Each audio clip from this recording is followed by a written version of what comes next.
Bayangkan seorang gadis kecil, tidur di gubuk tua, tak punya siapa-siapa, hanya beratapkan langit dan beralaskan tanah.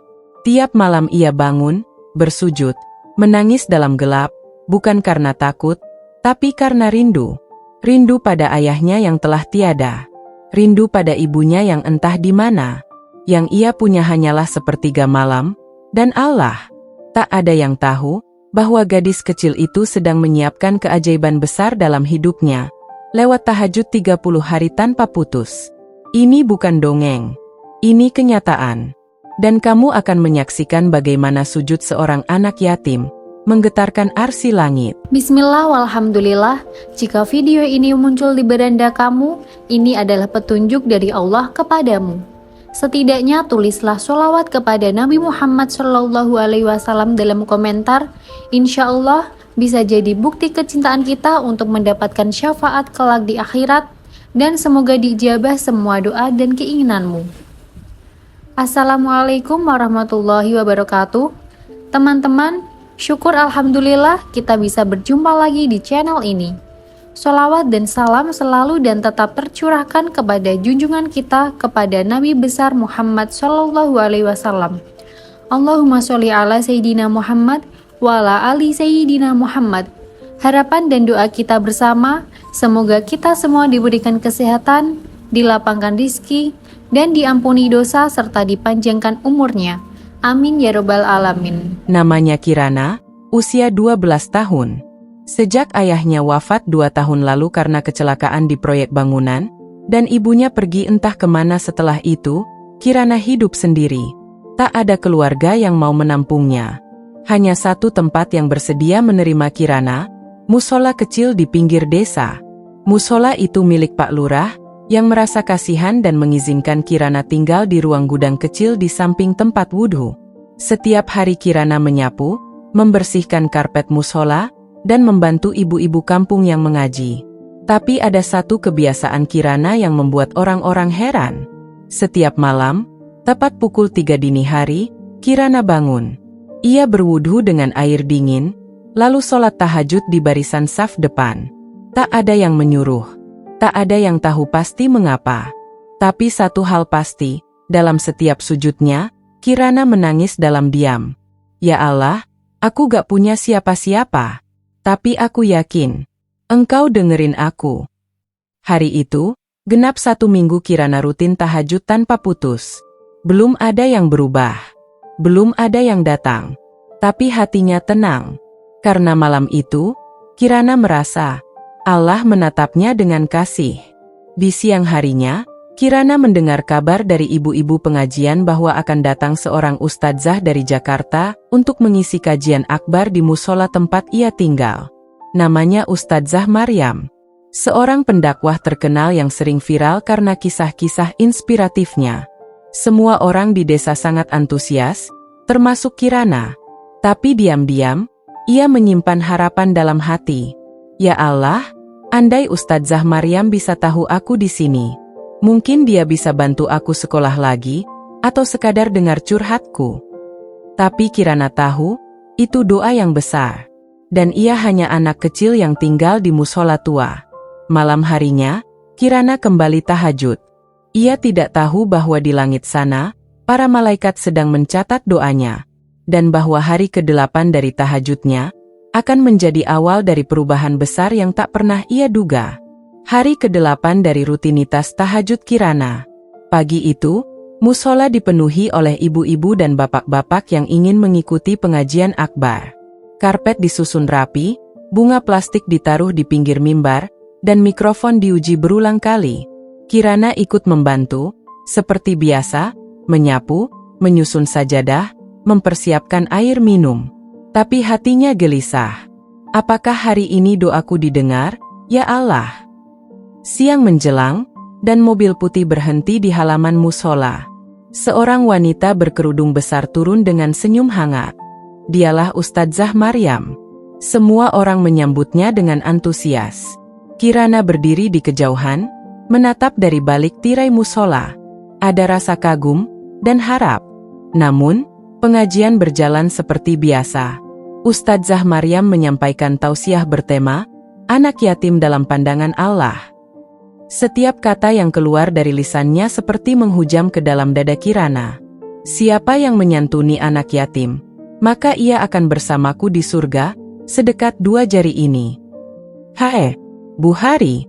Kirana menunduk, matanya berkaca. Ia ingin bicara, ingin menyapa. Tapi ia tahu diri. Ia hanya gadis kecil, tak sebanding dengan tamu-tamu penting lainnya. Setelah acara selesai, mushola perlahan kosong. Ustadzah Maryam kembali ke mobil untuk bersiap pulang. Tapi takdir berkata lain. Saat mobil hendak keluar dari halaman, seorang anak kecil berlari mengejar bola yang masuk ke jalan. Kirana, yang sedang menyapu halaman, spontan berlari menahan mobil itu dengan tangannya. Seketika semua orang berteriak. Mobil berhenti hanya sejengkal dari tubuh Kirana. Ia jatuh terduduk, tangannya luka ringan karena menahan kap mobil. Ustadzah Maryam bergegas keluar. Melihat gadis kecil itu gemetar, kotor, dan terluka, ia tertegun. "Kamu nggak apa-apa, Nak?" Kirana hanya mengangguk. Tapi air matanya tak terbendung. Ustadzah Maryam menatap lebih dalam, dan seperti ada sesuatu yang menggerakkan hatinya. "Siapa nama kamu?" "Kirana, Bu." Dan sejak saat itu, segalanya berubah. Ustadzah Maryam membatalkan kepulangannya. Ia meminta waktu semalam untuk mengenal Kirana lebih jauh. Dan malam itu, tanpa Kirana sadari, Ustadzah Maryam memergokinya tengah sholat tahajud, berdiri sendiri dalam gelap, dengan pakaian lusuh, tapi khusyuk dan hikmat. Ustadzah Maryam menangis dalam diam. Ya Allah, gadis sekecil ini, dalam keadaan seperti itu, tetap mengingat MU di sepertiga malam. Paginya, Ustadzah Maryam mengambil keputusan. Saya ingin bawa Kirana ke Jakarta. Saya akan sekolahkan, rawat, dan jadikan dia seperti anak saya sendiri. Tep Kirana menolak, untuk satu alasan yang mengejutkan. Pagi itu, setelah salat duha, Ustadzah Maryam duduk di beranda mushola bersama Kirana. Ia telah memutuskan sesuatu yang besar. Ingin membawa Kirana ke Jakarta, memberikan rumah yang layak, sekolah yang baik, dan kehidupan baru. Namun jawaban Kirana justru membuat Ustadzah terdiam. "Terima kasih, Ustadzah. Tapi, aku belum bisa ikut sekarang." "Kenapa, Nak? Ini kesempatan besar buatmu." Kirana menunduk. Matanya sembab, namun sorotnya kuat. "Aku masih dalam perjalanan. Aku belum selesai dengan janji tahajudku sama Allah." Ustadzah Maryam tertegun. "Janji?" Kirana mengangguk pelan. Ia bercerita tentang keputusasaannya, tentang rasa sepi yang menyesakkan dada setiap malam, dan tentang keputusan besar yang ia ambil sebulan lalu. "Aku bilang ke Allah, aku akan tahajud selama 30 malam tanpa putus. Kalau sampai malam ke-30 Allah belum beri jawaban, aku nggak akan nuntut apa-apa. Tapi kalau dia dengar, aku ingin sekolah, punya rumah, punya keluarga." "Hari ini baru malam ke-8, Bu." Ustadzah Maryam meneteskan air mata. Ia merasa seperti ditampar oleh keteguhan seorang anak kecil yang yatim. Tak punya apa-apa, tapi percaya penuh pada janji Allah. Ia tidak memaksa Kirana. Sebaliknya, ia memutuskan untuk menunggu. "Baik, Nak. Ustadzah tunggu kamu sampai malam ke-30. Maka dimulailah hari-hari Kirana yang luar biasa. Ustadzah Maryam diam-diam menetap di desa itu sementara waktu. Ia menyaksikan sendiri, malam demi malam, Kirana bangun dan menangis dalam tahajudnya. Bukan sekadar doa untuk dirinya sendiri, Kirana mendoakan anak-anak yatim lain yang ia lihat di jalan, ibu-ibu pemulung, para pedagang kaki lima, dan bahkan orang-orang yang pernah menolaknya. Ya Allah, jangan cuma aku, tolong juga mereka. Pada malam ke-15, mushola mendadak ramai. Seseorang yang tak dikenal datang dan mencari Kirana. Ternyata, ibunya yang telah lama hilang datang kembali. Wajahnya pucat, tubuhnya kurus. Ia telah tersesat dalam kerasnya dunia kota dan baru saja keluar dari rumah sakit setelah mengalami kecelakaan ringan. Ia menatap Kirana dari jauh, menangis dan bersimpuh. Maafkan ibu. Ibu telah lama meninggalkanmu. Kirana hanya diam. Tapi dalam hati, ia tahu Allah sedang menjawab satu persatu doanya. Ini malam ke-15. Setengah jalan telah aku lewati. Hari itu, suasana berbeda menyelimuti desa kecil tempat Kirana tinggal. Awan tampak lebih jernih, angin terasa sejuk menyapa pepohonan, dan suara adzan maghrib menggema lebih dalam dari biasanya. Bagi orang lain, ini hanyalah malam biasa. Tapi bagi Kirana, malam itu adalah malam ke-30 dari janji tahajudnya kepada Allah. Sebelum tidur, Kirana duduk di tikar kecil miliknya. Ia menatap langit malam melalui jendela bambu, lalu membisikkan doa pelan. Ya Allah, malam ini malam terakhir aku tahajud dalam janji ini. Aku nggak tahu apa yang akan terjadi besok. Tapi apapun yang kau takdirkan, aku ridha. Jam 3 pagi, ia bangkit. Dengan perlahan, ia mengambil air wudhu dari tempayan di depan musola. Airnya dingin, tapi hatinya hangat oleh harapan. Ia berdiri dalam gelap. Salat tahajud dilaksanakan dengan khusyuk. Doanya panjang. Tangisnya tak terbendung. Ia menceritakan semuanya pada Allah, rasa rindunya pada ibunya, rasa laparnya yang sering ia tahan, dan rasa syukurnya atas semua hal yang masih ia miliki. Ya Allah, aku hanya anak kecil. Tapi aku tahu Engkau Maha Besar. Jika Engkau berkenan, bimbing aku. Angkat aku dari kesendirian ini. Buka jalan untukku. Dan di saat itulah, pagi harinya, ketika Kirana baru saja selesai membantu membersihkan musola, datanglah serombongan orang dari kota. Salah satunya adalah Ustadzah Maryam, dan di sampingnya berdiri seorang pria paruh baya dengan jas rapi, serta seorang ibu berhijab yang membawa map tebal. Ustadzah Maryam tersenyum, lalu berkata, Kirana, Allah menjawab doamu. Bukan hanya aku yang datang, tapi mereka juga ingin bertemu kamu. Pria itu memperkenalkan diri. Namanya Pak Arifin. Ia adalah pemilik Yayasan Pendidikan Islam di Jakarta dan juga donatur tetap untuk anak-anak yatim. Mereka mendengar cerita Kirana dari Ustadzah Maryam, dan tersentuh begitu dalam. Kami ingin memberikan beasiswa penuh untuk Kirana. Bukan hanya sekolah, tapi tempat tinggal, kebutuhan sehari-hari, bahkan jika kelak ingin kuliah, semua kami tanggung. Kirana terdiam.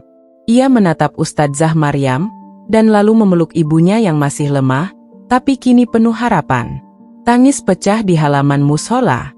Orang-orang desa ikut berkumpul. Mereka terharu menyaksikan betapa doa di sepertiga malam bisa mengetuk pintu-pintu langit. Malam itu, Kirana kembali salat tahajud. Tapi tidak dengan permintaan. Ya Allah, kali ini aku tidak meminta. Aku hanya ingin bersyukur, Engkau sudah cukupkan semuanya. Dan begitulah akhir dari malam ke-30 Kirana. Namun sebenarnya, bukan akhir. Melainkan awal perjalanan baru yang lebih besar, perjalanan menuju masa depan penuh cahaya. 7 tahun telah berlalu sejak malam ke-30 yang tak terlupakan itu. Dulu, Kirana adalah seorang gadis kecil yatim, sendirian, miskin, dan penuh luka. Tapi sekarang, dia kembali ke desanya, dengan senyum, cahaya, dan misi besar. Mobil hitam sederhana berhenti di depan musola tempat dia dulu mengadu. Di dalamnya, Kirana mengenakan gamis putih sederhana dan kerudung abu lembut. Wajahnya tenang, teduh, tapi penuh wibawa. Anak-anak kecil berlarian menyambutnya. Kak Kirana datang. Orang-orang kampung berkumpul. Mereka menyambutnya seperti keluarga yang menunggu anak hilang yang akhirnya pulang. Di samping Kirana, berdiri seorang pria muda yang tak lain adalah suaminya, lulusan Al-Azhar, yang kini ikut bergerak membina anak-anak duafa. Di tangannya, Kirana membawa proposal pembangunan, rumah tahajud Kirana, sebuah asrama yatim, sekolah gratis, dan musola 24 jam. Ia tak datang untuk pamer kesuksesan. Ia datang untuk mengembalikan kebaikan yang dulu Allah titipkan padanya lewat tahajud. Dulu saya sholat di musola ini dalam dingin dan lapar. Sekarang, saya ingin anak-anak lain merasakan hangatnya iman, tanpa harus merasa ditinggal seperti saya dulu. Air mata warga tak terbendung. Satu persatu anak-anak yatim di desa itu kini mendapatkan beasiswa. Mereka diajari ilmu dunia dan akhirat, dibina untuk bangun di sepertiga malam, dan dibimbing agar mengenal Allah sejak dini. Kirana tidak menjadi terkenal, tidak viral, tidak kaya raya, tapi dia menjadi jalan terang bagi banyak anak yatim lain. Dan semua itu berawal dari satu niat sederhana. Seorang anak kecil yang memutuskan bangun jam 3 pagi untuk bicara pada Tuhannya selama 30 hari berturut-turut. Bukan karena ingin kaya, tapi karena percaya bahwa ketika manusia tertidur, Allah justru mendekat. Kalau kamu hari ini sedang lelah, sedang merasa sendirian, atau tidak tahu arah hidupmu, coba mulai tahajud. 1 malam, 2 malam, 30 malam. Jangan kejar keajaiban, kejar Allahnya, maka keajaiban akan datang sendiri.